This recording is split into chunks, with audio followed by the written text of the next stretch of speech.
नंता जी से जानेंगे। नंता जी, अगर राशियों के अनुसार देखें, अगर बर्थ डेट और जिस समय पर बर्थ हुई है, हमारा जन्म हुआ है, उसके अनुसार देखें तो कौन कौन से नंबर्स पर मंगल का प्रभाव ज़्यादा दिखाई दे रहा है, और अगर आपके जो नाम है उनके अक्षरों का मूलांक देखें तो किन नामों पर या किन नंबर्स पर ये असर आप देखती हैं?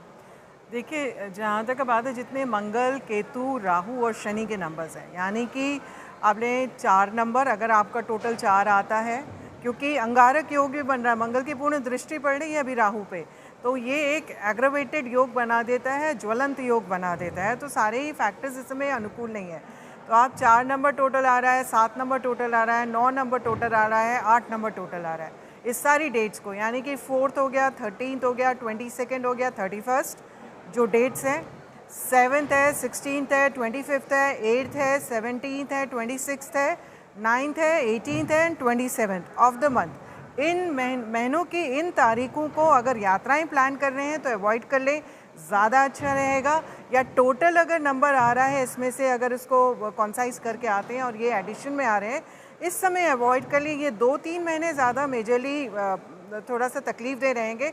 अगर फिर भी मान लीजिए, अब देखिए, यात्राएं करना तो इंसान बंद नहीं कर सकता, या रोज़मर्रा के कामकाज, ऐसा तो नहीं कि घर में बैठेगा, क्योंकि घर में भी बैठेगा तो घर में बैठ कर के भी कुछ ना कुछ तो ये प्रकोप आ ही जाएगा। तो आपने क्या करना है, सुर क्रिया होती है, बहुत प्रभावशाली हमारी वैदिक क्रिया है, इसको आप फॉलो करिए। ये पूरा सुर शास्त्र बोलते हैं इसे। तो आपने क्या करना है, जब आप घर से बाहर निकल रहे हैं और आपको यात्राएं ही करनी है, तो अपने नाक के सामने अपनी उंगली को ऐसे रखिए। एक वक्त में आप एक छिद्र से सांस लेते हैं, या तो लेफ्ट से या राइट से। बहुत 1 या 2 मिनट के लिए ऐसा होता है कि दोनों छिद्रों से हम सांस लेते हैं।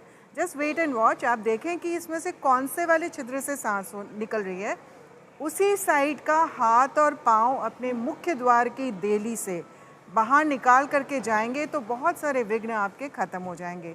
कुछ मीठा यानी कि गुड़ मुंह पे डाल करके जाएं तो भी बहुत सारे जो अवसाद होते हैं यात्राओं में, या हर्डल्स होते हैं यात्राओं में, वो आपके काफ़ी हद तक का हट जाते हैं। और जहाँ तक का भारत की बात की थी, मैं बिल्कुल पंडित जी से अग्री करती हूँ कि मंगल की महादशा आ रही है, लेकिन इसमें एक छोटा सा पॉजिटिव बस ये है कि मंगल की उच्च की दृष्टि नवम भाव में पड़ रही है। देखिए, हमें विदेश नीतियों को लेके बहुत जागरूक रहना पड़ेगा, हमें अपने इकोनॉमिक स्टेटस को लेके बहुत जागरूक रहना पड़ेगा। आने वाले 7 वर्ष बहुत अच्छे नहीं है हमारे लिए। इंटरनेशनल डिप्लोमेसी, और मैं शुरू से बोल रही हूँ, इंटरनेशनल डिप्लोमेसी की तरफ बहुत देना है, और स्पेशली 2027, 2028 और मिड 2029 तक का। इस समय जब शनि नीच का रहेगा, भारतवर्ष के 12वें भाव में शनि नीच का जाएगा, यानी कि उस समय हो सकता है बॉर्डर कंट्रीज़ के द्वारा भी हमारे ऊपर बहुत ज़्यादा एक प्रेशर पड़े, या युद्ध जैसी स्थितियां पड़े, या हमारी इंटरनेशनल डिप्लोमेसी में थोड़ा सा डाउनस्लाइड आए। इस तरफ बहुत बहुत मेजरली ध्यान देना है। 2027 से लेकर 2029 के बीच में पूरे विश्व के लिए भी ये समय ठीक नहीं है। इस समय अभी ये जो फाउंडेशन बन रही है, स्थितियाँ बन रही है, वो कहीं पर ट्रिगर करेंगी उस समय एक्शंस के लिए। जहाँ तक इज़राइल की बात है, तो इज़राइल में नेतान्याहू की कुंडली में अभी केतु की महादशा आने वाली है 2027 से, which I don't think so is very good for him. 2025 के अगस्त से, सॉरी, अगस्त 2025 से नेतान्याहू के ईरान हावी रहने वाला है। नहीं, नेतान्याहू जी के लिए कुछ परेशानियां आ सकती हैं। इजराइल का अपने कुंडली थोड़ा सा बेटर है, पर्सनल उसमें उनको तकलीफ आएगी। ट्रम्प की भी इस समय जो है उनका देखिए चंद्रमा नीच का है, लेकिन साथ में केतु स्लाइटली ग्रहण योग बनाता है, लेकिन केतु उच्च का भी एक साउथ इंडियन पद्धति से देखें तो उच्च का मानते हैं, तो इस वजह से थोड़ा इनको रहा है। लेकिन ट्रम्प के लिए इंडिविजुअली अच्छा है। का भी बता दिया, अनुपम कपिल जी ने प्रधानमंत्री नरेंद्र मोदी का भी बता दिया। अब यहाँ पर प्रवीण जी हमको ये बताइए, आपके हमारे जीवन में रोजाना यात्राएं तो बहुत सारी होती हैं, रेल से यात्रा करते हैं, विमान से यात्रा कर रहे हैं, लेकिन इन दिनों लोगों में डर बैठ गया है। लोग सोच रहे हैं हम वहाँ एयरपोर्ट पर जाएंगे, हो सकता है हमारा विमान डिले हो जाए, हमारा विमान कैंसिल हो जाए, या फिर अगर 12 जून की घटना को ले लें तो क्रैश को लेकर भी लोगों के मन में बहुत सारी शंकाएं हैं। तो ऐसी शंकाओं को दूर करने के लिए आप क्या समाधान बताएंगे? घर से अगर निकलें तो क्या उपाय करें, और दुनिया भर में क्या ये दुर्घटनाएं, चाहे वो प्राकृतिक हों चाहे मैनमेड हो, ये बढ़ने वाली हैं? क्योंकि अगर रेल दुर्घटना ले लें, या फिर एयर क्रैश ले लें, या कहीं पर बाढ़ संभावना, या फिर किसी ज्वालामुखी का फटना, ये बढ़ सकती हैं घटनाएं। बहुत बढ़िया आपने सवाल पूछा। जो पहला पार्ट है आपके सवाल का, देखिए, किसी को डरने की ज़रूरत नहीं, परेशान होने की ज़रूरत नहीं है। हालांकि मन में भय बैठा है लोगों के। लोग जो है एयर ट्रेवल से बचना चाहते हैं, अपनी टिकट बहुत सारे लोगों ने कैंसिल कराई है। यात्रा से बचने की सलाह हम लोग भी दे रहे हैं, खासकर 28 जुलाई तक, जब तक मंगल केतु की युति है। लेकिन भयभीत नहीं होना है। सबसे सरल उपाय आम जनमानस को, संकट कटय मिटय सब पीरा, जो सुमिरय हनुमत बलबीरा। बहुत सरल उपाय है। आप हनुमान चालीसा का पाठ प्रतिदिन करें, आपका आत्मबल बढ़ेगा और मंगल ग्रह से शुभ फल मिलने लगेगा। थोड़ा सा सतर्क उन लोगों को रहना चाहिए जिन लोगों की कुंडली में मंगल नीच का है। मंगल कर्क राशि में नीच के होते हैं और मकर में उच्च के होते हैं। तो अगर आपकी कुंडली में मंगल नीच का है तो रेमेडीज़ कर लीजिए। हमारे एस्ट्रोलॉजर्स रेमेडीज़ बता रहे हैं। सबसे अच्छा उपाय होता है कि आप मंगलवार के दिन लाल फल, लाल चीज़ों का दान करें, गुड़ का दान करें और हनुमान चालीसा पढ़ते रहें, तो परेशानी कंट्रोल में रहेगी। बहुत ज़्यादा डरने की जरूरत नहीं है। आप सबने भी लाल रंग पहना हुआ है, शायद मंगल का प्रभाव देखते हुए हमारे जितने आज खास मेहमान हैं वो ज्यादातर लाल और लाल के शेड्स में आए हैं। लाल। और दूसरा जो आपके सवाल का पार्ट है कि अभी थोड़ा सा स्थिति भयावह है। दुनिया भर में हम लोग देख ही रहे हैं कि इस तरीके से जो स्थितियां बन रही हैं, युद्ध बढ़ रहे हैं और इस तरीके की घटनाएं भी हो रही हैं। तो इसमें अतिचारी बृहस्पति का भी थोड़ा सा रोल इन्वॉल्व्ड है। मिथुन राशि में बृहस्पति अतिचारी हैं, तो ऐसी स्थिति 2025 में रहेगी, क्योंकि मंगल का साल है, बृहस्पति अतिचारी हैं। तो ऐसी स्थितियां आप सबको देखने को मिलेंगी, लेकिन उससे परेशान होने की ज़रूरत नहीं है। दुनिया भर में जो भी लोग हैं, जो टॉप लीडर्स हैं, जो डिसीजन मेकिंग अथॉरिटीज़ हैं, सबको जो है आत्मसंयम बरतने की सलाह देता है भारत और हमारी संस्कृति।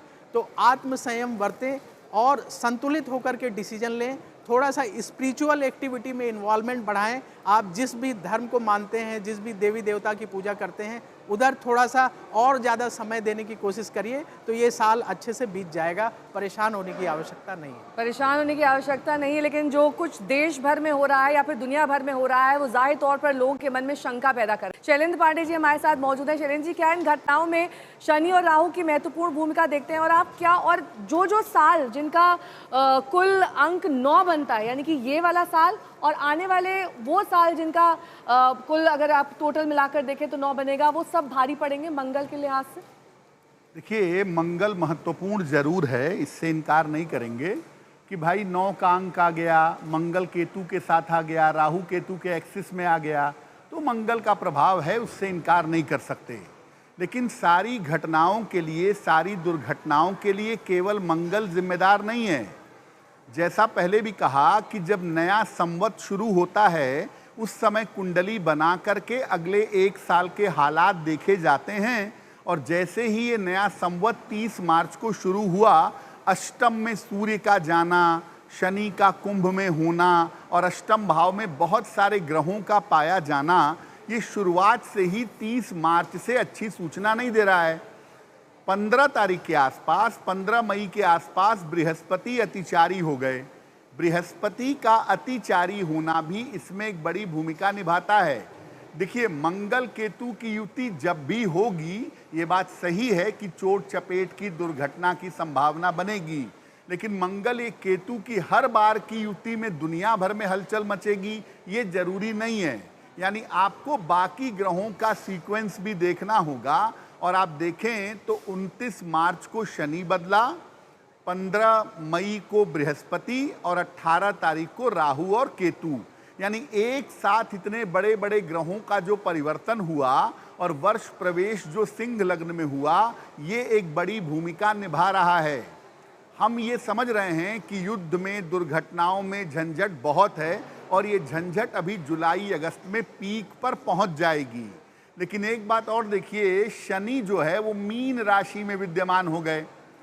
जो जल की राशियां हैं वो आपदा की राशियां मानी जाती हैं। यानी अभी युद्ध और झगड़ों के अलावा प्राकृतिक आपदाएं भी आ सकती हैं। जो कोस्टल एरियाज हैं भारत के भी और दुनिया भर में भी, जो समुद्र तटीय इलाके हैं, वहाँ जल से आपदा मच सकती है।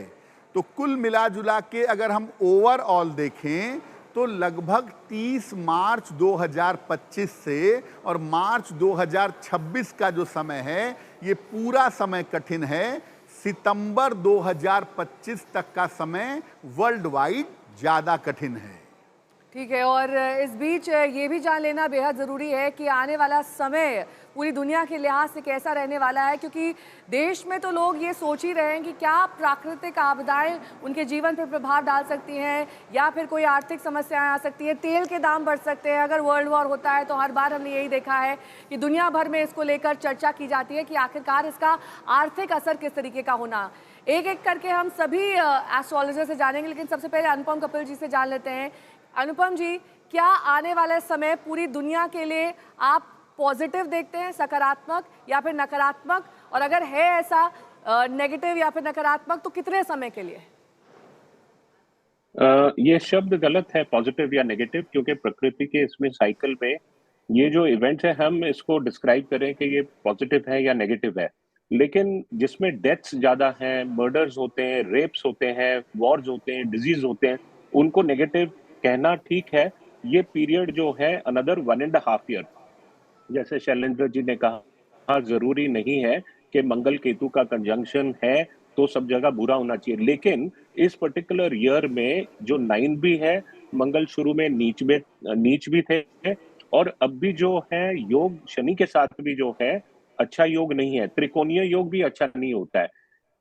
Bristol, Italy, parts of France, Damascus, Chicago, Rome, Philadelphia, Prague और भारत में साउथ सेंट्रल यूपी, दोनों बैंक्स जो हैं सरायू रिवर के, नेपाल के, यहाँ पे ज्यादा प्रॉब्लम होगा। और जो अक्षर जिनके म, मो, टा, टी, टू होते हैं, इनको ज्यादा प्रॉब्लम होगा। लेकिन विश्व स्तर पे अनएम्प्लॉयमेंट जो है मेजर प्रॉब्लम रहेगा, गुस्से का प्रॉब्लम, डिप्रेशन का प्रॉब्लम मेजर रहेगा, वाटर से रिलेटेड डिजीज और वाटर के अंदर युद्ध, ये भी जो चीजें हैं होंगी। और ग्लोबल रीसेट बटन की जो हम बात कर रहे थे पहले भी, मार्च 29 को जब 6 ग्रह आए थे, इतना बड़ा चेंज है 2025, ये साधारण नहीं है। हम सबकी जिंदगी हमेशा के लिए कल्पना के बियॉन्ड बदल जाएगी, क्योंकि जो वैल्यू सिस्टम है लोगों के वो पहले जैसे नहीं रहेंगे, और सोच विचार भी जो मैकेनाइज्ड लाइफस्टाइल जो होने लग जाएगी रोबोट्स के आने से, और गुरु के अतिचारी होने के वजह से जो गुरु के कारक तत्व हैं, जैसे आप सोचिए बैड और गुड इफेक्ट जो, क्योंकि जब ग्रह बहुत फास्ट चलता है, अच्छा भी जल्दी जल्दी होता है, बुरा भी जल्दी जल्दी होता है, कोई बहुत ज्यादा समय तक लास्ट नहीं करता है। स्पेस ट्रैवल कॉमन हो जाएगा, स्पेस वॉर्स भी कॉमन हो जाएंगे, और इसमें जो साइंस ऑफ लाइफ जो है दूसरे प्लेनेट के ऊपर, इससे रिलेटेड हमें संकेत मिलेंगे। रिफॉर्म्स काफी जुडिशरी में आएंगे, जुडिशरी में काफी जजेस जिस तरीके से, क्योंकि जुडिशरी हो गया, एजुकेशन हो गया, रिलीजन हो गया, ये सब चीजें बृहस्पति के कारक तत्व हैं। इसके अंदर जब मॉरल वैल्यू सिस्टम के अंदर आएगा, सोशल मीडिया के नॉर्म्स के ऊपर जब चेंजेस आएंगे, तो इतने सडन और फास्ट आएंगे कि हम उससे कोप अप ही नहीं कर पाएंगे। लेकिन कुछ भी जो है नॉर्मल नहीं है अगले 2 साल के लिए, और ये साल जैसे मैंने कहा नॉर्मल 9 ईयर नहीं है। क्यों? क्योंकि आप 1000 ईयर्स का पीरियड अगर देखते हो या 100 ईयर्स का पीरियड देखते हो, 9 का जो बेस वाइब्रेशन है 2 या 3 बार रिपीट होता है। ये सेंचुरी, 21st सेंचुरी एकमात्र सेंचुरी है जहां 5-6 बार जो है बेस वाइब्रेशन 9 का आ रहा है।